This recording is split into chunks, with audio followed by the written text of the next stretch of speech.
What's wrong with BMW? Welcome back to the channel, everybody. Mark with exoticcarplayplace, and today There's been some local stories where I met a young gentleman who took his car into a dealership who only found out that he had a strange noise. He thought the car was good, he had a lot of kilometers on it, but it was well maintained, only to find out that it needed a new engine. This young guy that I know personally unfortunately had to give the car up, didn't have the funds to pay for the repairs, and had to leave the car at the dealership. Sadly enough, had to say bye-bye to his BMW. There's another story as well where the local guy bought a used BMW X5 from a non-dealer network. He drove it briefly, took it into the dealership, the engine seized, and then found out coincidentally that the engine was shot. Sadly enough, the dealer didn't necessarily step up to it, offered him some minute little offerings, but unfortunately the gentleman was out a whole lot of cash. There's also lots of stories all over the internet where you see BMWs just randomly, spontaneously combusting. Lots of stories where cars were actually advised, or owners were actually advised, to keep their cars outdoors for fear that the car would burn inside the garage, thus taking out the house, the entire house. There's lots of BMW engines as well. For example, the wonderful N20, which is the 4-cylinder engine, and the N26, which are 4-bangers, and sadly enough, they had timing chains that would prematurely fail. When they did, that usually resulted in some knocking, rattling, and of course, sometimes extreme whining noise, which basically meant that the chain was stretched and had to be replaced. If you didn't get to it soon enough, they could break. It's an interference engine. You result in piston and valve contact. Big expense. Sadly, I know there was many lawsuits associated with the N20 engine, still outstanding, and people are looking to get their cars repaired, hopefully by the dealer. Not only that, let's not forget about the wonderful N54, which is their 3-liter twin-turbo 6-cylinder engine. We know there's been lots of issues with those engines, from water pumps, thermostats, injectors leaking down or failing outright, high-pressure fuel pumps, rattling wastegates, leaking valve cover gaskets, leaking oil pan gaskets, and as well leaking oil filter housing gaskets. What is going on there? We can't also forget one of their finest in engines. It's the E60M5 V10 engine called the S85. Beautiful masterpiece, 5-liter V10 engine, produces 507 horsepower. Truly remarkable masterpiece of an engine, and still truly to this day is probably their finest engine ever made. Hand-built, F1 derived, screaming demon, but unfortunately it had its issues. Now, BMW was big on engineering and a little shy on working out the details. Unfortunately, those cars also had rod bearing issues. That's a big one, because that will come back to that again here momentarily. Rod bearing issues. It also had vanos problems. It had all kinds of leaks. Rear differential, because it was electronic diff, they would fail and they were quite fragile. It also had throttle actuator problems and a whole plethora of issues associated with Christmas tree style lights on the dashboard.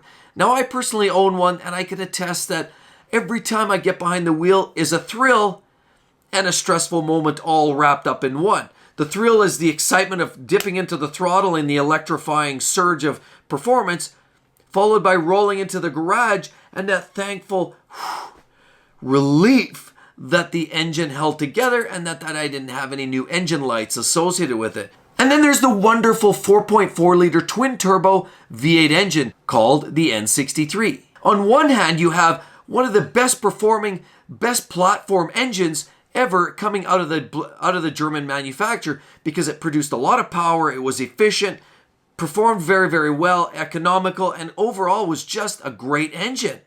The flip side was, the way it was manufactured, it had a hot V and you had turbos in the V. It cooked and roasted the engine, roasted valve covers, it roasted valves, roasted valve guide seals, and it roasted the heads in general. Caused premature oil consumption, timing chain failures, and of course a lot of other issues. Premature turbo failures. These cars were plagued with issues. Great performing, but sadly reliability took a major hit. There was also lawsuits associated with that. Look at NHTSA, for example. They're logged with all kinds of complaints and issues related to the wonderful V8 twin-turbo engine. Then we talk about that excellent, beautiful masterpiece called the S55. Yes, the engine from the current generation M3 and M4 engines. Wonderful piece. Handcrafted, beautiful, sounds great, performs even better, an absolute masterpiece. Unfortunately, too many kilometers or miles on those engines resulted in a catastrophic crank hub failure. Yes, unfortunately, the bottom end could come apart at the seams. All of these are great engines in their own right. Every one of them I spoke of has an underlying high-performance attitude that will shake you in your boots, will light up your day, and just keep you grinning from ear to ear like a silly little Cheshire cat. But unfortunately, every one of them seems to have some sort of a problem. You've just got to address the issue, put the money towards it, engineer the issue out, and move on. Then you have yourself easily one of the best performing European German sedans or vehicles on the market ever produced. But why don't they do that? Why didn't they take the S85 V10 engine and work out the fact that the rod bearings were wearing out way too soon? Why didn't they knock that out of there? Why didn't they make the throttle actuator gear assemblies out of metal gears instead of plastic so they didn't strip out and fail on you? Why didn't they design the water pump system and the high pressure fuel system in the N54 engine a little bit more robust? There's a million questions you can ask. At the end of the day, yes, I love BMWs. I love the way they drive. And sadly, I live with some of those idiosyncrasies. But it can't help but make me wonder, why doesn't BMW put some energy and resources into some of their masterpieces? They could literally knock it out of the park and keep the customers coming back over and over again. But instead, sadly enough, we have lots of stories, sad stories, personally, people I know, and stories all over the internet, flogged all over the net, that tell you of, I will never buy another BMW. That's the last BMW I'll ever own. You'll never see me drive another one. I'm going to go drive a Lexus instead. Why? Because they're disappointed that BMW doesn't fix the things that are known to be chronic long-term problems. That's right, they can do it. Put the energy into it, deal with it, and move on. And then you'll have a very, very happy customer base. I'll give you an example. Have you heard of a recent recall by Kia? A lot of their vehicles like the Optimas and all kinds of different Kias that apparently were identified as having a fire hazard. And they made the NHTSA, that's right, the National Highway Transportation Safety Association's list for recalls. And 295,000 of these vehicles were recalled because of bad engines. These engines could potentially overheat and cause a burn or a fire. Well, what would cause this?